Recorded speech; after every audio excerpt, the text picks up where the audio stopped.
Hey, what's up guys? This is Ryan with Rick's. We're out here on the range. I'm gonna walk you through on how to sight this in.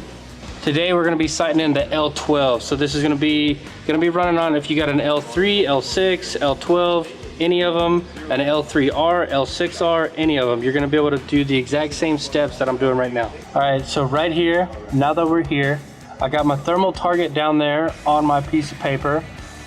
Now, I can zoom in with that optical zoom magnification. Y'all are not gonna be able to see that on the video. But what I'm gonna do is I'm gonna go down, I'm gonna scroll down to the zeroing, and it says to hit the camera button to enter. So I'm gonna press the button. Now what I'm gonna do is, because I haven't sighted this in yet at all, this is the first time we're on the range with this rifle. What I'm gonna do is I'm gonna bore sight this. So I'm gonna pull my bolt out, and then I'm gonna look down the barrel, line it up with this piece of paper. I'm gonna freeze where it says to unfreeze and freeze. I can freeze it, so now I can move my scope around and it's not gonna move my reticle. Then if I unfreeze it, now I can move it around. So what I'm gonna do is I'm gonna go through, look at my bolt, pull my bolt out, look through my barrel, and I'm gonna line up my barrel with that piece of paper, and that should get me a good enough bore sight that I'll be able to hit the paper and I can move on to getting a more dialed in zero from there.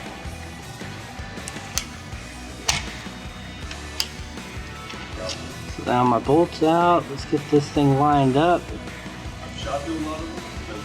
It looks pretty good, to be honest, of where it is. So I'm gonna line this up. It looks pretty close to right about there. So what I'm gonna do is I'm gonna press this button, I'm gonna look through my barrel, and at the same time I'm gonna press this freeze button.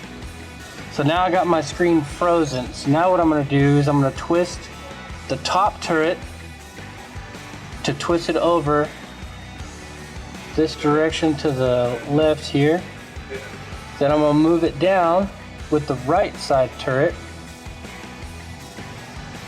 And right there, I should be on paper. So we're gonna unfreeze it. I'm gonna hit save. Now we'll be able to go into, and we'll start doing our do our first group and see where it's at. So now that we're in here, got it loaded up. We're gonna do a 3-shot group. I'm just zooming in with this optical zoom magnification here on the front. I'm just kind of zooming in a little bit so I can see it a little bit better.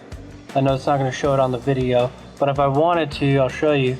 I can zoom in digitally if I wanted to. So I could zoom in and kind of get a little bit more precise. I like to just do it backed out. It's personal preference, do as you want. So let's do a 3-shot group here. And so I could see my impact right there to the left. I'm just gonna do another shot just to see if that's like a good 2-shot group over there, and we can go off of that.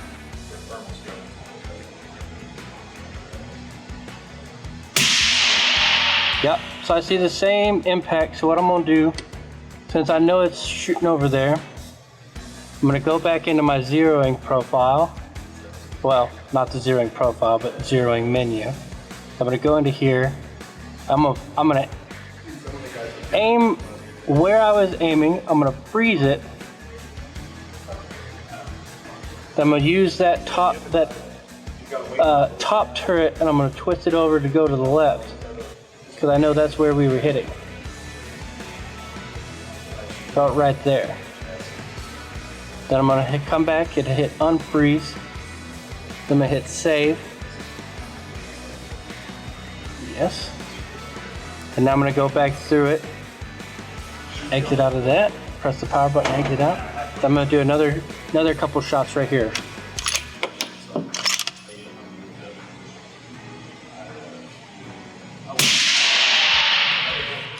I'm pretty sure that nailed the center target there, that little heat pad. Let's go ahead and move it out to 100.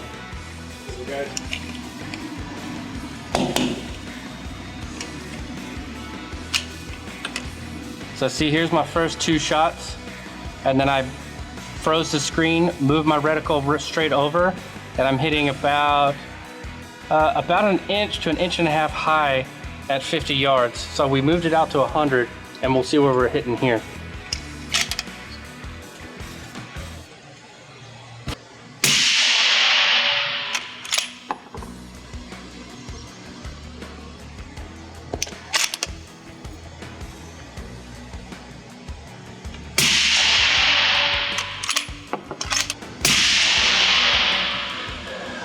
All right, so there's my 3-shot group, dead on up and down, so, or the left and right. So I'm gonna go up and I'm gonna move my reticle straight up. I'm gonna go in here, I'm gonna aim in, I'm gonna hit freeze.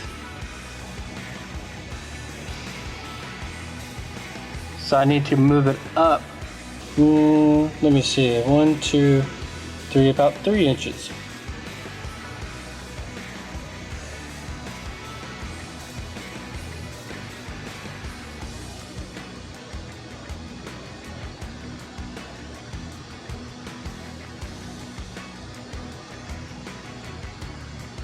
All right, so I'm gonna stop right here. I'm gonna save this. I'm gonna go back in, I'm gonna check the impact on this right here.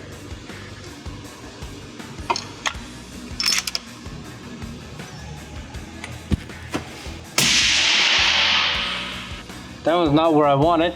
So we let the gun cool off for a minute because I didn't like that other group. So now we'll start again with this, just rechecking everything. I like where that shot was. Right at the top of that thermal target. That looks perfect to me. So we'll see where this group goes.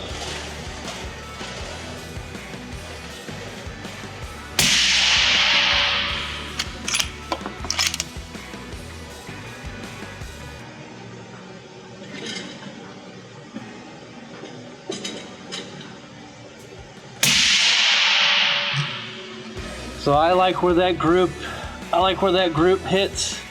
It's just right at the top of my my thermal target down there. You can see it here at 100 yards. We'll bring it in so we can look at it.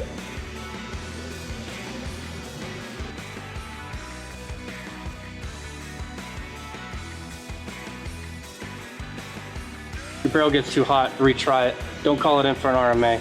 Because then when it starts acting up and you do call it in for an RMA, we go out and test it, and with a cold barrel and it shoots perfect, it gets sent right back to y'all. And we've had a lot of complaints, a lot of people talking about it on Facebook, and it's super common across the thermal industry. When the barrels get hot, you gotta let it cool off for a second. What if you're suppressed? It's my fault. Even if you're suppressed, it doesn't matter.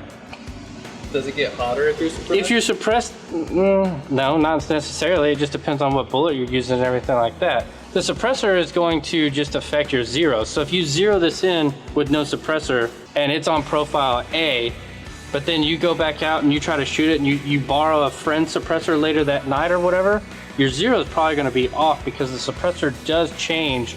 It changes the trajectory of the round. So if I take this suppressor off right now, it's gonna shoot different than that zero that I just shot right there.